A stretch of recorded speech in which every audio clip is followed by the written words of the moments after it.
Muy bien, vamos a comenzar. Ya tenemos todos los asistentes.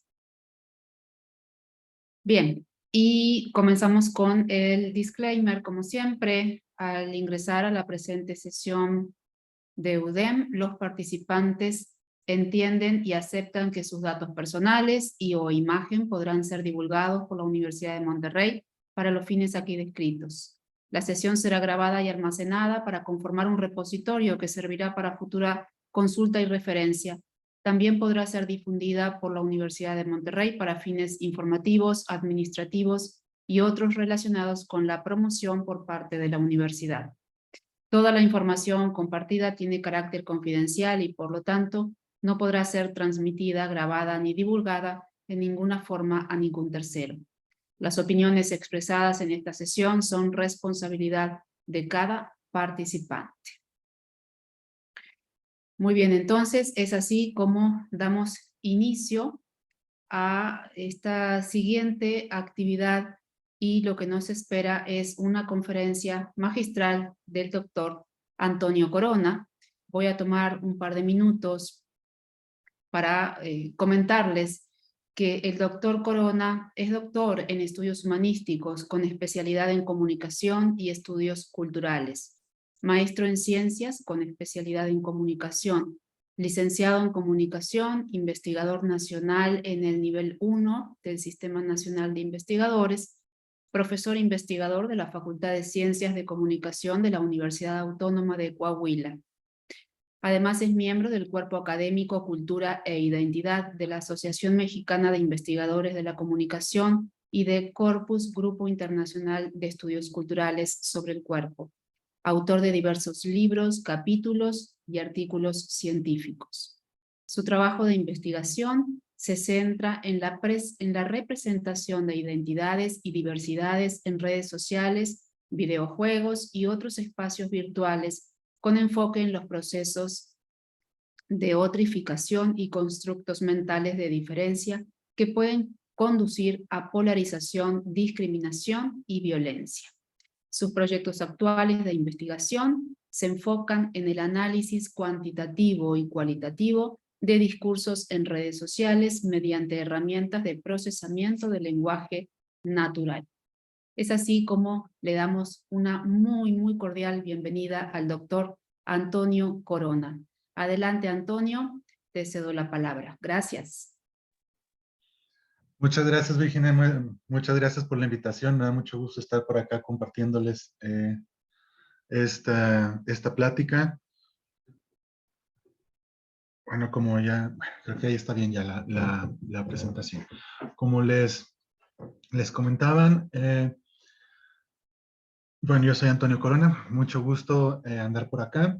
Vengo a hablar sobre México y la industria del videojuego, específicamente en los rubros de participación y representación, que es así uno de los temas más importantes de mi carrera como investigador, la representación en espacios virtuales y en videojuegos, que en los últimos años, por asuntos del destino, me he enfocado en otros aspectos de investigación cualitativa y cuantitativa, pero estoy volviendo a los temas que me vieron nacer como investigador, que son estos de representación de diversidad y de identidad en videojuegos. Entonces, bueno, quería presentarles el día de hoy un panorama general de la industria del videojuego, cómo se desarrolla en México, cómo participa México en la industria del videojuego y cómo se representa México y la mexicanidad en la industria del videojuego y qué significa esto para los jugadores mexicanos. Entonces, bueno, creo que no le va a resultar sorpresivo a nadie que la industria del videojuego es la más importante o la segunda más importante industria de entretenimiento por indicador económico del mundo, solamente detrás de la televisión. Creo que ya todos hemos visto reportes sobre este cambio de paradigma económico de unos años para acá, en el cual la industria del videojuego ha tenido un boom inmenso.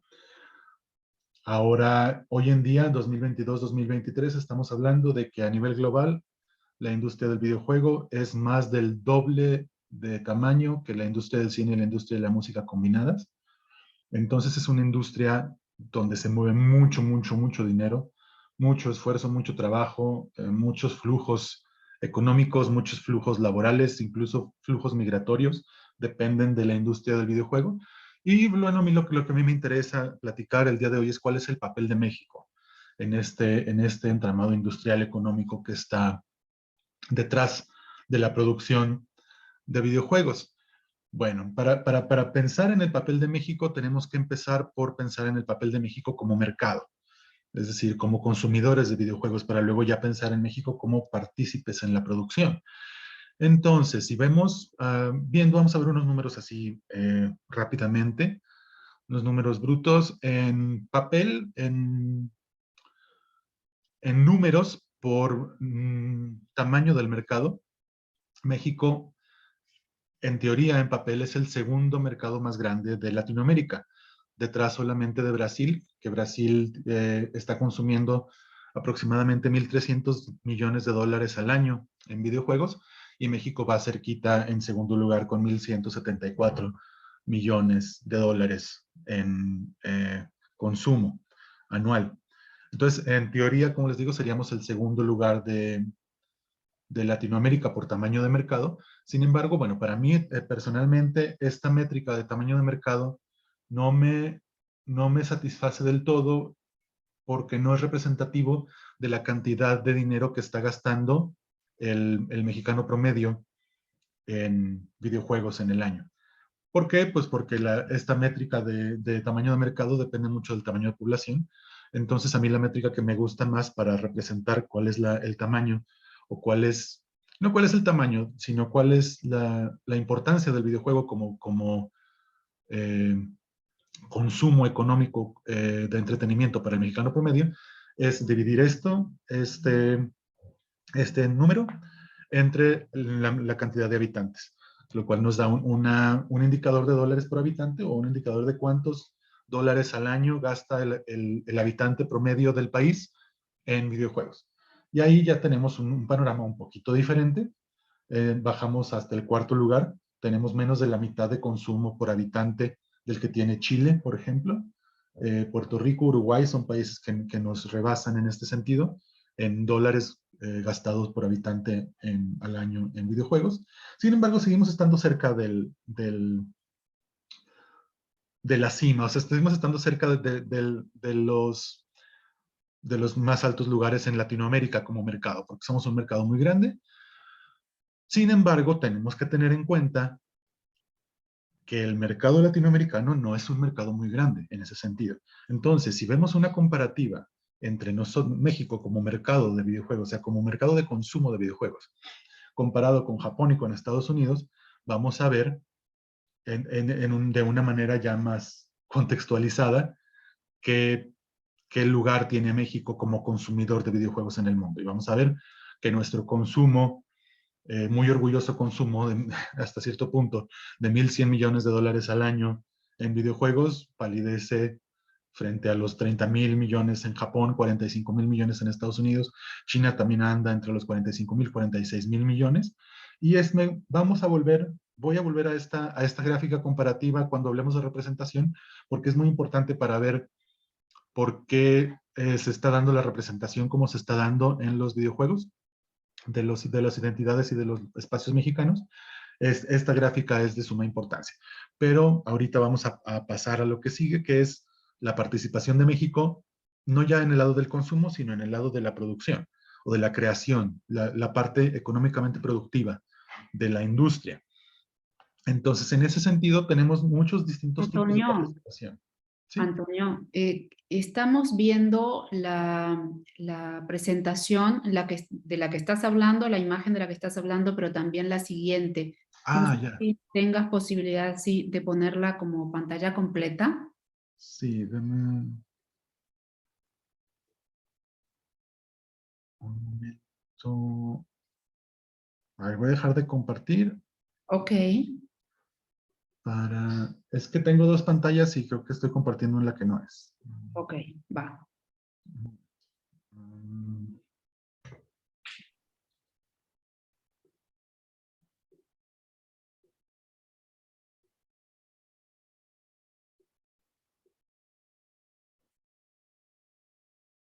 No sé si ahí ya se esté viendo en pantalla completa. Perfecto, ahora sí. O lo puse de nuevo igual. No, no, está perfecto. ¿Ya está Estamos bien? viendo una sola imagen. Ok, bien. Gracias. No, de nada. Entonces, los distintos tipos de participación en este sentido, en el ámbito de la producción económica, los podríamos categorizar a grosso modo en la parte de distribución, producción, creación, producción de contenido y consumo. En cuanto a la organizados o ordenados en cuanto a la cantidad de riqueza que genera, digamos, o la cantidad de infraestructura que requieren. En este sentido, la distribución sería el equivalente a lo que hacen las grandes distribuidoras cinematográficas, como Universal, Disney, que no solo distribuyen los productos que son generados por los estudios, sino que además fondean o proveen los presupuestos o la inversión para que se generen estos productos. Ese es el aspecto de la distribución. Y luego el aspecto de la producción-creación, que es el aspecto a nivel estudio, donde se produce, donde se crea, ya sea los videojuegos completos, como un producto completo, o donde se trabaja a nivel estudio más chico en un aspecto específico de la creación de un videojuego, como colaboración con un estudio más grande. La producción de contenido, que es toda la producción de contenido satelital o audiovisual alrededor de los videojuegos, que es una industria también inmensa en este momento. Acaba de llegar YouTube el año pasado, creo, a principios de este año, al 1 trillón de reproducciones de contenido de videojuegos en su plataforma, lo cual lo hace por mucho la categoría más grande de contenido, y el consumo, que el consumo ya lo vimos, que es la parte que no produce, que no genera riqueza. Entonces, bueno, en cuanto al aspecto de distribución, publicación, en México no hay. O sea, no tenemos este aspecto porque es un aspecto que requiere mucha infraestructura, que requiere mucha inversión. Es decir, los grandes distribuidores de videojuegos a nivel mundial, que son Sony, Microsoft, o sea, las plataformas de venta de PlayStation Store, Xbox Game Pass, la Nintendo Store, Steam, Epic Games Store. No tenemos un equivalente en México. Todos están concentrados en Estados Unidos, algunos en Japón. Publicación, en cuanto al trabajo del publisher, que sería el trabajo de la compañía que se dedica a fondear producción, a invertir en producción de videojuegos. Tampoco tenemos mucho. Teníamos en algún momento existió Televisa Gaming o Televisa Games, duró muy poco, solo hicieron un juego del Chavo y participaron también a escala media en una o dos más producciones, pero esta parte es una parte en la que no estamos participando, o sea, en México no se está participando. En cuanto a la producción-creación, hay que tener en cuenta que hay distintas escalas de producción, es decir, de acuerdo al tamaño de la producción y a la complejidad de la producción, podemos generalmente a nivel coloquial, en la industria se habla de producción AAA, AA, ya de ahí para abajo, depende de a quién le pregunten, pero en general todo lo de por debajo de AA se considera indie, aunque no lo sea del todo. ¿Qué es una escala de producción AAA? La escala de producción AAA son los productos que son, bueno, los títulos que son producto de grandes presupuestos, que son producidos por grandes equipos de trabajo de más de 1000 personas, y generalmente los estudios que crean estos videojuegos están incorporados al publisher. O sea, el publisher, o sea, la corporación que está proveyendo la inversión o los fondos para la creación del videojuego, es también el dueño del estudio. O sea, la gente que trabaja en el estudio son empleados del publisher. Se ha visto últimamente mucho en los últimos años como Microsoft ha comenzado a comprar muchos estudios que son incorporados a Microsoft como publicador, como publisher, y generan estos trabajos de producción AAA, que son los más famosos, Call of Duty, for todos estos grandes títulos que generan miles de millones de dólares en ganancias, son producciones AAA. Después de esta tenemos la producción AA, que es una producción de un presupuesto más pequeño, con equipos de trabajo de 50 a 100 personas, que sí está incorporado comercialmente con el publisher, tiene un acuerdo con el publisher, pero no está incorporado al publisher. O sea, no, el estudio tiene un acuerdo comercial, recibe a veces presupuesto, pero no son empleados, no son parte del conglomerado. Y luego está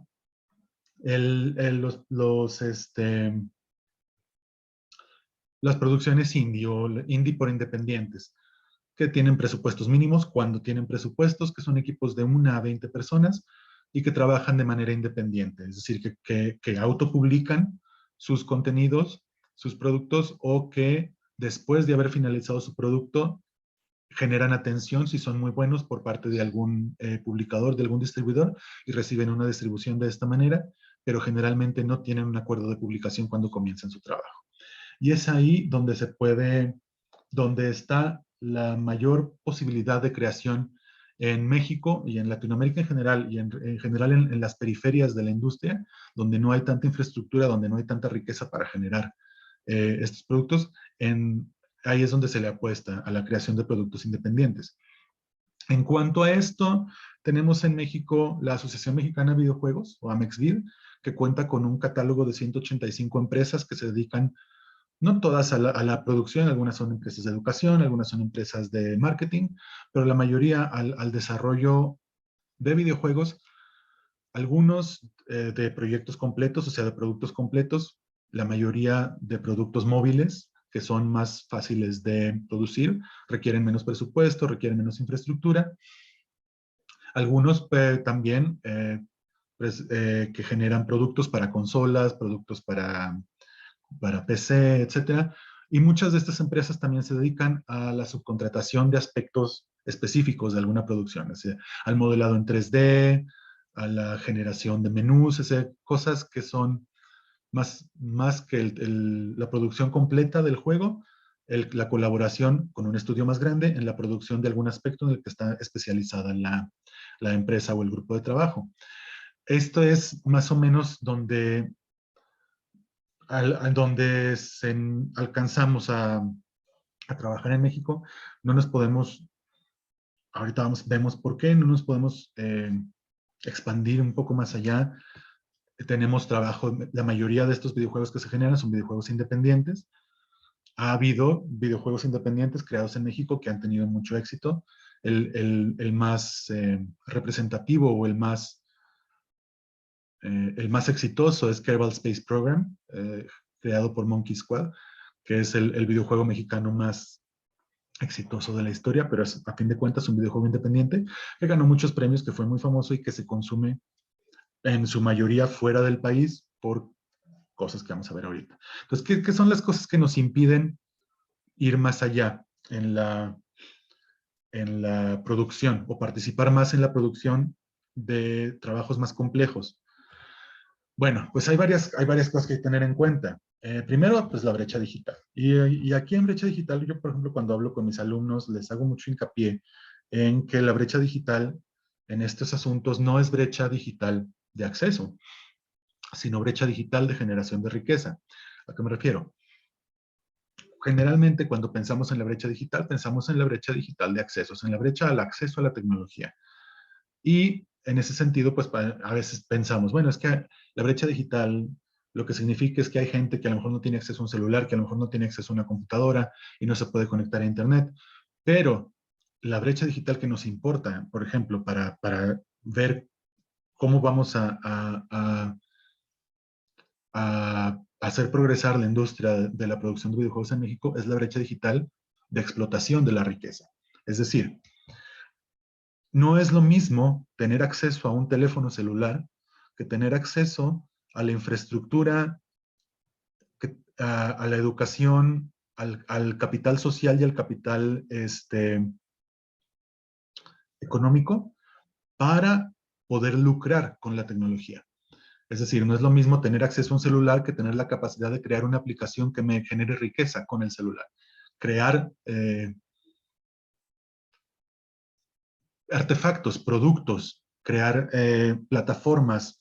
Todo esto es lo que nos divide en la brecha digital de producción de riqueza. Es decir, tener acceso a la computadora no es lo mismo que tener acceso a tener la capacidad social, económica, educativa, etcétera, para generar productos que nos traigan riqueza. Y ahí es donde batallamos en México un poco. ¿Por qué?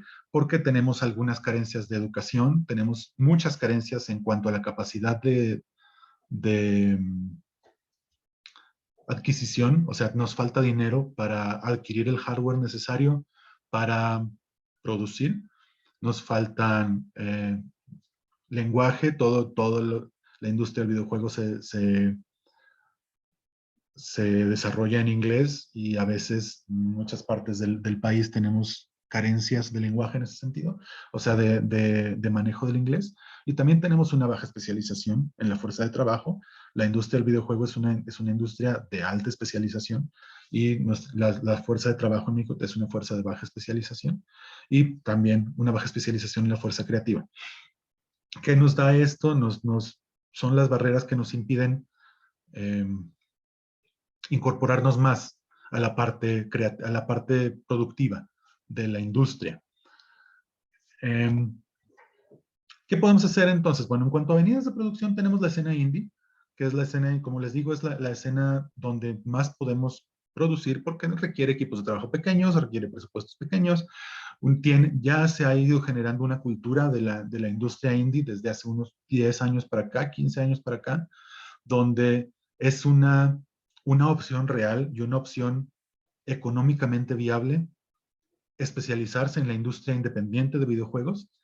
Sin embargo, en México seguimos trabajando, incluso los títulos exitosos que salen de México en la escena indie son títulos que se hacen para otros mercados. ¿Por qué? Porque paradójicamente la industria indie o la cultura indie, la escena indie en México no tiene mucho auge. Nunca ha sido muy popular en México el videojuego indie, el videojuego independiente. A pesar de que en papel debería de ser más accesible porque generalmente tiene requerimientos de hardware más bajos, una barrera de entrada de costo más bajo, porque los videojuegos independientes obviamente son más baratos que los videojuegos AAA. Sin embargo, por diversas razones no se ha generado una cultura de la escena indie todavía en México, que se está generando, pero aún todavía el productor de videojuegos mexicanos indie tiene que ver hacia los mercados externos. Tiene que complacer a los mercados externos antes de complacer al mercado mexicano, porque el mercado mexicano no es suficiente para asegurarle la viabilidad económica. Y la otra avenida de producción que tenemos es la creación de contenido, pero la creación de contenido de baja inversión. Por baja inversión nos referimos a la creación de contenido que no requiere la compra de un hardware especializado para crear contenido, sino que se realiza con hardware que ya existe. Por ejemplo, la creación de contenido en TikTok con el celular, que no es un hardware que se compró específicamente para crear contenido, sino que se compró por otras razones y nos sirve para crear contenido. Entonces, eso sería creación de contenido de baja inversión. A diferencia de la creación de contenido de alta inversión, que hay mucha también creación de contenido de alta inversión alrededor de la industria del videojuego, específicamente en cuanto a, por ejemplo, Twitch. Vamos a hablar ahorita un poco adelante de Twitch, que es esta plataforma de transmisión de streaming de videojuegos, donde hay una escena grande, hispanoparlante, muy grande, muy, muy interesante, muy vibrante, pero está concentrada en su gran mayoría en España. ¿Por qué? Porque la barrera de entrada para convertirse en Twitch streamer es una barrera de entrada que es muy cara económicamente para la inmensa mayoría de la gente en Latinoamérica.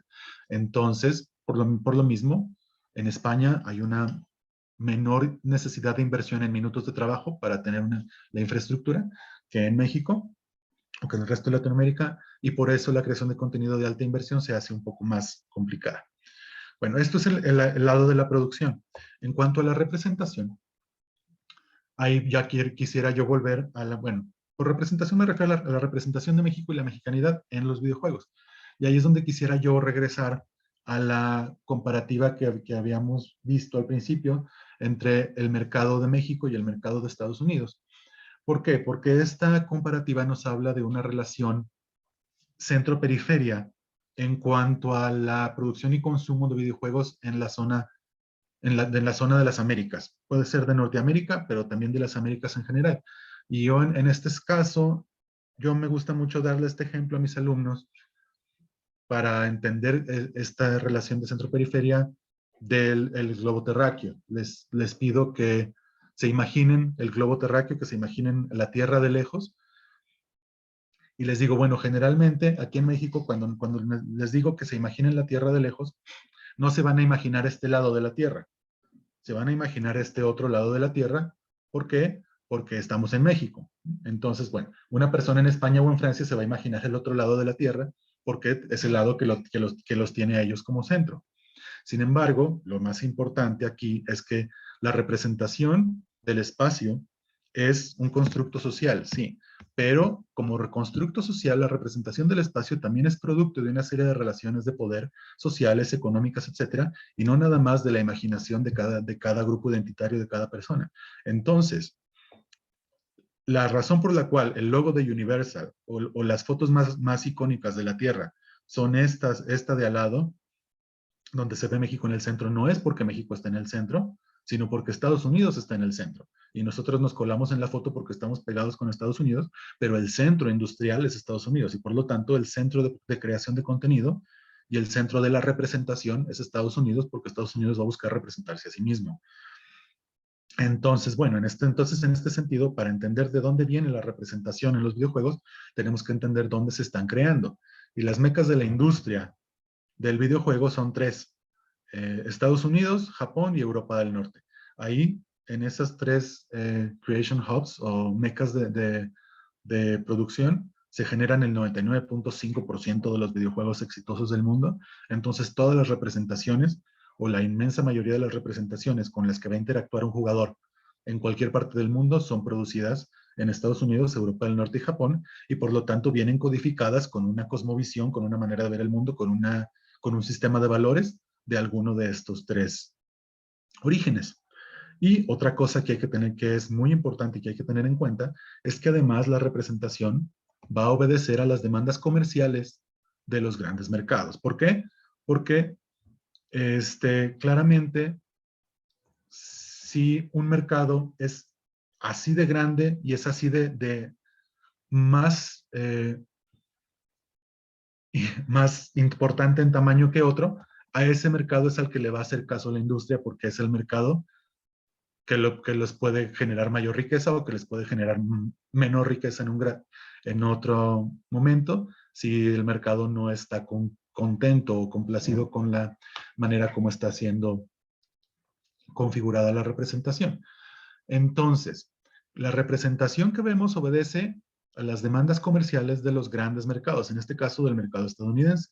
Y un ejemplo muy claro es que cuando yo empecé a trabajar la última vez que trabajé, bueno, el último trabajo que publiqué de representación de género en videojuegos lo hice hace como 10 años y había una panorama radicalmente diferente en la representación de género en videojuegos, al menos en videojuegos AAA, en ese momento. ¿Por qué? Porque la industria ha cambiado radicalmente en estos últimos 10 años y ha cambiado por una demanda directa del mercado y específicamente del mercado estadounidense, que está pidiendo una mayor representación de género, que está pidiendo más protagonistas femeninas y la industria está utilizando más protagonistas femeninas, está contando más historias con protagonistas femeninas. ¿Por qué? No porque les nazca de su corazón y de sus ideales, sino porque están siguiendo las demandas del mercado y el mercado les está pidiendo eso.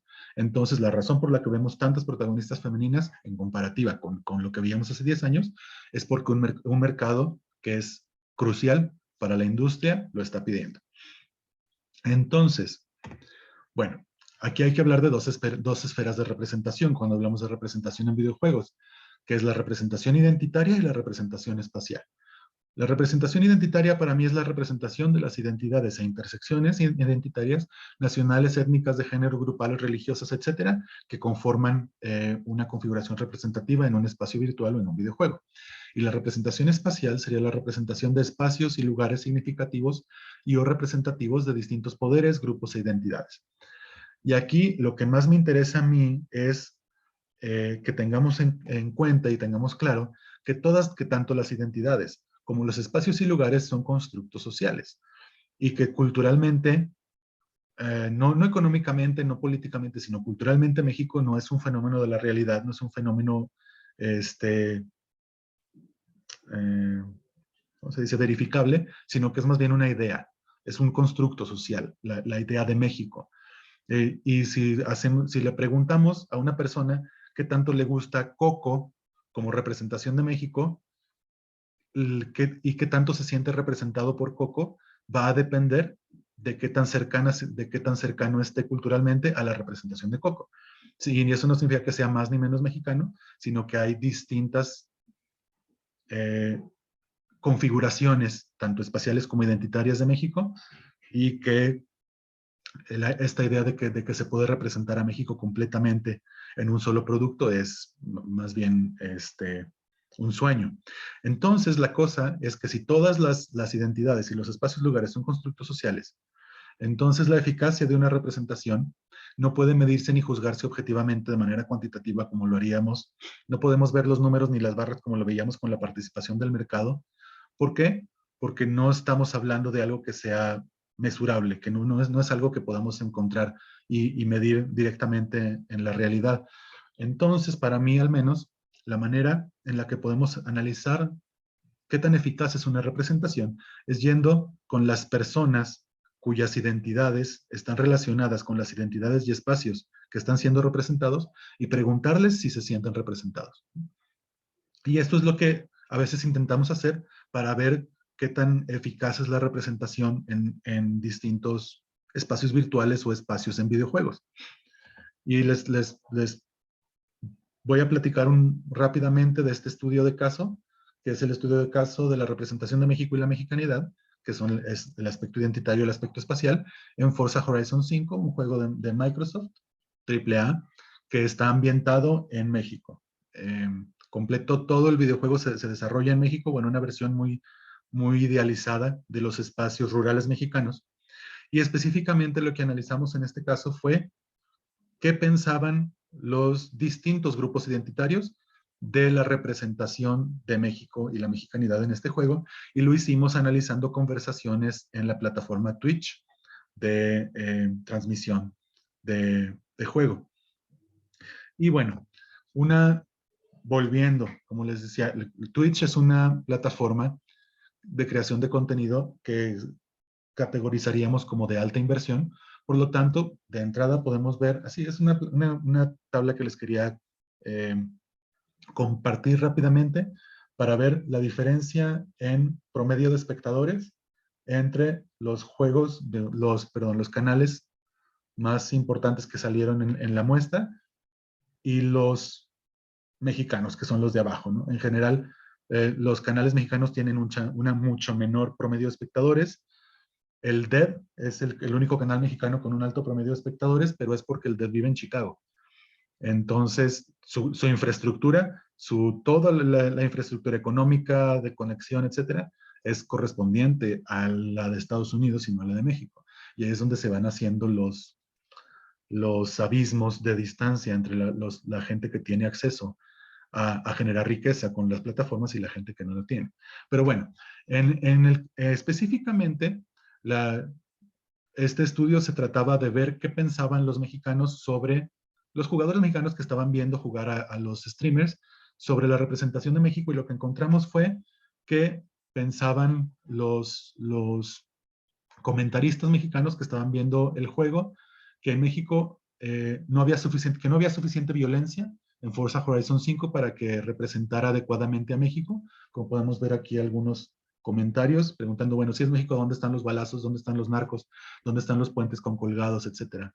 Y también que les faltaba pobreza, que era demasiado rica la representación, rica económicamente, que había demasiados, que los caminos en México no están así, las calles, las casas no están así, bueno, algunas sí, porque las veían humildes, que en México no hay Lamborghinis, etcétera. Entonces, esto le llamamos una disonancia en la representación, que es cuando el espacio de juego que busca representar un espacio que existe en el contexto real, en el contexto físico, genera una disonancia en una persona que tiene una experiencia directa de ese espacio físico. o sea, el espacio representacional que está generando el espacio de juego, no equivale o no concuerda con el contexto local de experiencia propia que tiene el jugador.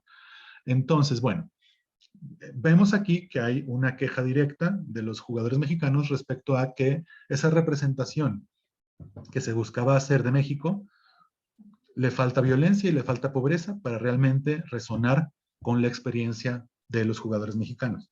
La cosa es que este producto de Forza Horizon 5 es un juego que responde a una corriente progresista en la creación de videojuegos de Estados Unidos que busca hacer una representación más positiva, una representación sin estereotipos, que busca hacer la mejor representación posible de lo que ellos perciben como comunidades minoritarias, que serían los mexicanos, etcétera. Entonces, pues hay una disonancia o una ambivalencia entre lo que piden los jugadores mexicanos y lo que piden los jugadores estadounidenses, que están pidiendo una representación más positiva de minorías. Y en este caso, para ellos, en su cosmovisión, México en general es constituyente de una minoría. Entonces, ¿a quién le va a hacer más caso a la industria? ¿Le va a hacer más caso al mercado mexicano que pide más violencia y pobreza? ¿O al mercado estadounidense que pide una representación positiva sin estereotipos? Pues le va a hacer caso al mercado estadounidense porque el mercado estadounidense es 50 veces más grande, ¿no? Entonces, complacer al mercado estadounidense es crucial para la supervivencia de la industria y complacer al mercado mexicano no. Entonces, ¿qué opción le queda al jugador mexicano que no se siente representado? Que siente que este México idealizado, todo estéril, limpiecito que pone Microsoft, no representa al México de su experiencia. ¿Qué opciones le queda? Pues le queda, hasta el momento hemos hablado de nada más del flujo top-down, que sería la creación de elementos en el videojuego a partir del trabajo de diseño y producción, o sea, la labor de la gente que crea el videojuego.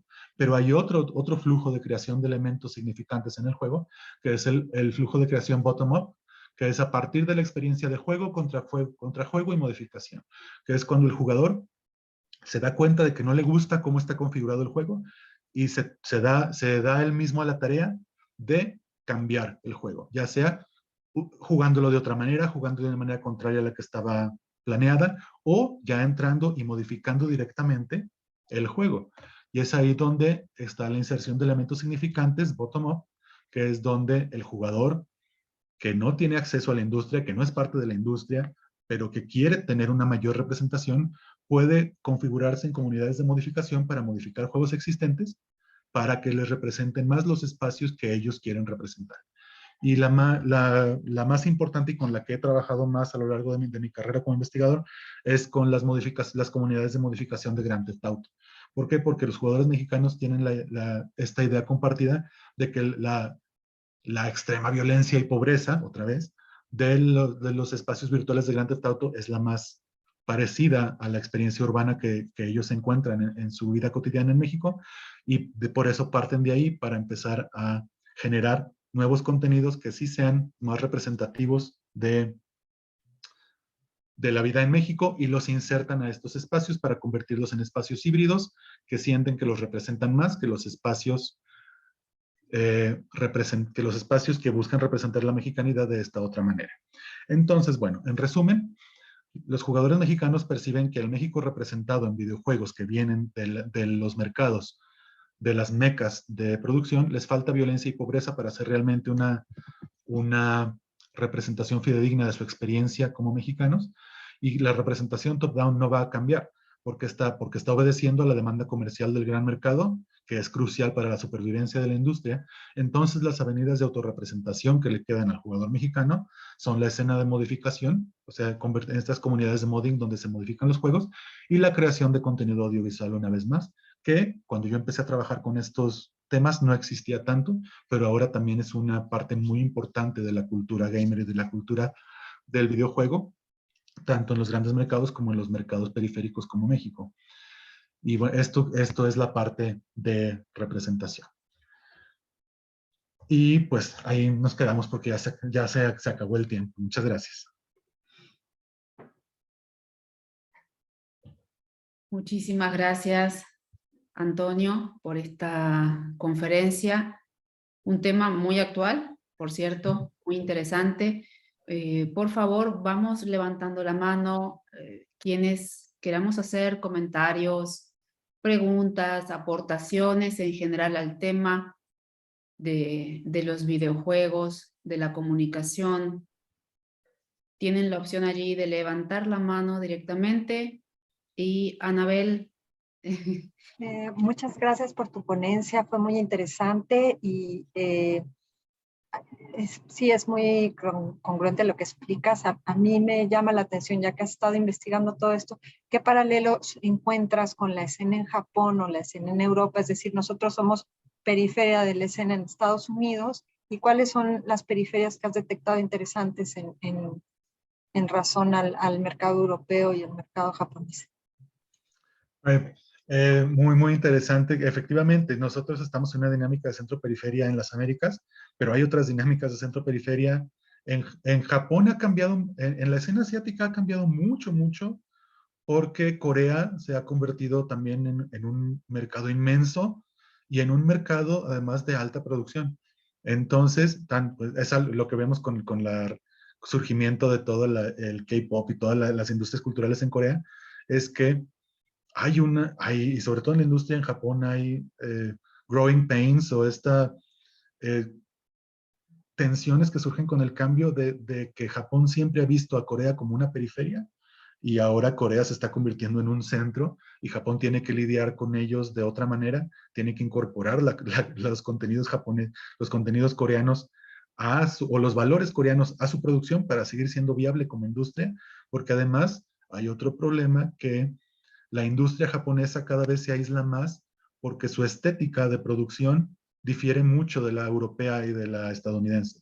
Entonces, cada vez Japón en algún momento fue la meca indiscutible de la creación de videojuegos, pero ya no lo es porque los videojuegos japoneses cada vez se consumen nada más en Japón o nada más en Asia y por lo tanto está perdiendo mercados que tiene que reencontrar en China y en Corea y tiene que empezar a incorporar valores chinos y valores coreanos a su producción, lo cual es algo que nunca pensaron que tendrían que hacer y que además culturalmente no les hace mucha gracia. Entonces, pues sí, es bien interesante lo que está sucediendo allá. Muchas gracias. Muy bien, ¿alguna otra aportación? Rixio, adelante. Tienes que activar tu micrófono. Sí, Antonio, excelente tu participación, felicitaciones de primera. Mi pregunta va, quizás más, tenemos 70 participantes y más de uno seguramente será estudiante. ¿Qué tema de investigación podría desprenderse de lo que nos has presentado? Es decir, ¿qué cosas podrían utilizar nuestros chicos? No digo, en comunicación seguramente de aquí van a salir algunos PEF interesados en videojuegos. Entonces, ciencia y videojuegos es como que realmente es posible.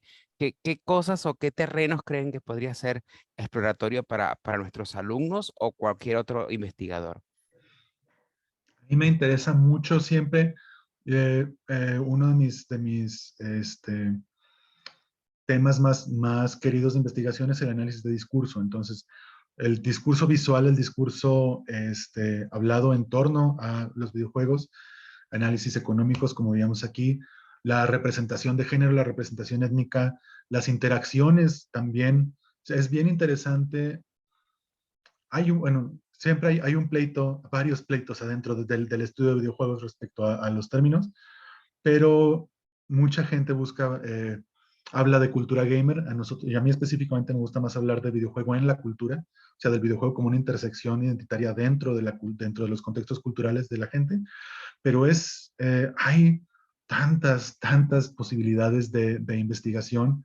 O sea, últimamente se ha visto también mucha investigación lúdica, mucha investigación sobre tolerancia, representación de género, no nada más en el juego, sino representación de género en las comunidades. ¿Qué significa para una mujer tener ese hobby? ¿Y qué significa para una mujer relacionarse? Porque es una comunidad desgraciadamente muy tóxica y muy sexista hacia adentro, sobre todo en Twitch, así.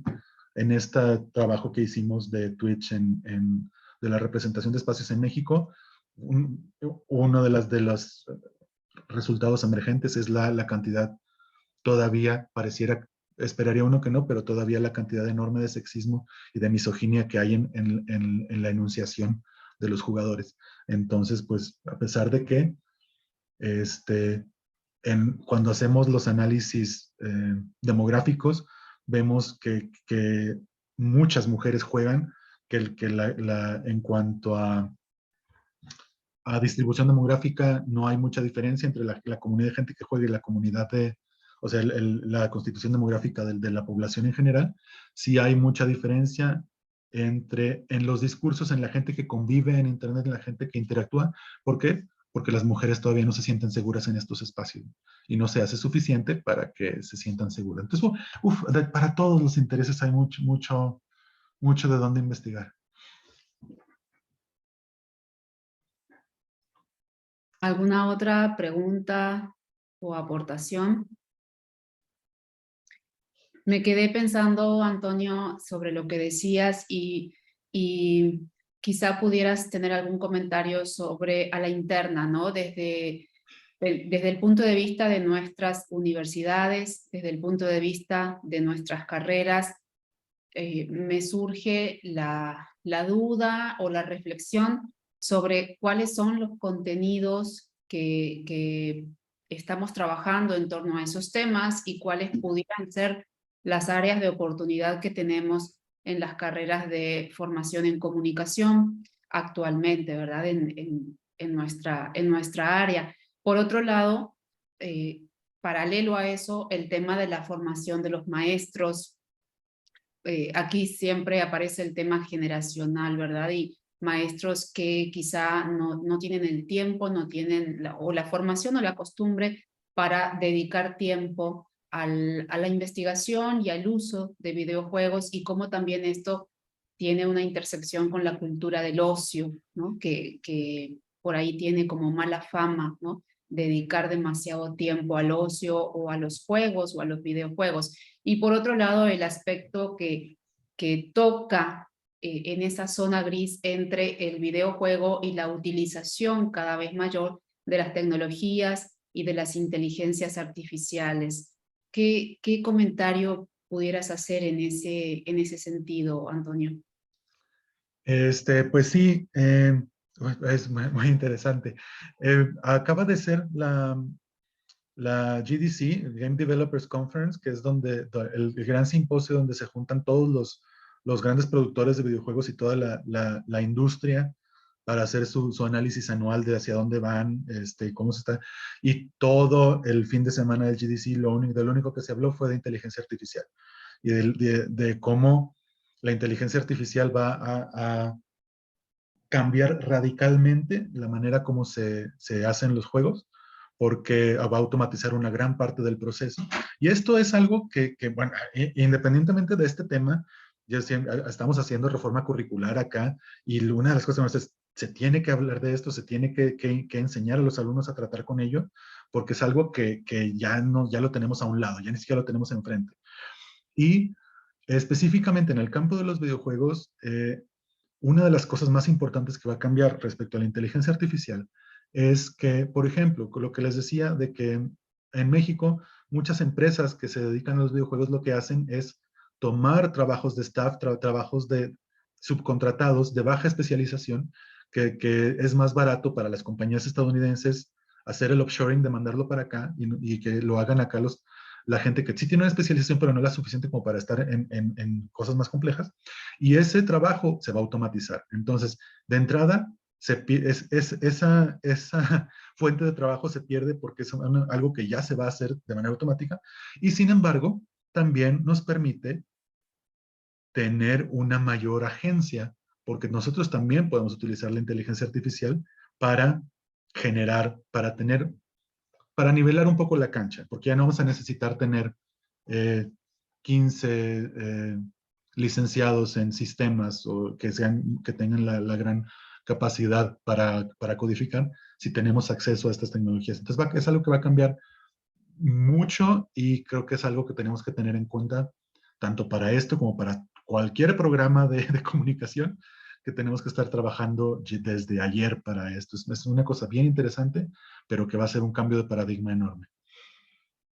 Muy bien, pues muchísimas gracias. Nada más me resta pedirles a los participantes si pudiesen activar sus cámaras, por favor, para tomar una captura de pantalla y registrar este momento. Es nada más un minutito.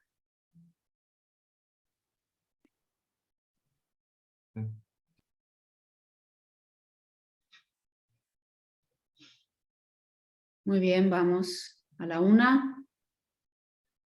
a las 2 y a las 3. Listo. Muchísimas gracias, doctor Antonio Corona. Muchísimas gracias a toda la audiencia. Y nos vemos en... Vamos a hacer un espacio de comida. Nos vemos 2:30 para las mesas simultáneas de la tarde. Muchísimas gracias a todos. Hasta luego. Hasta Gracias, luego. doctor. Gracias.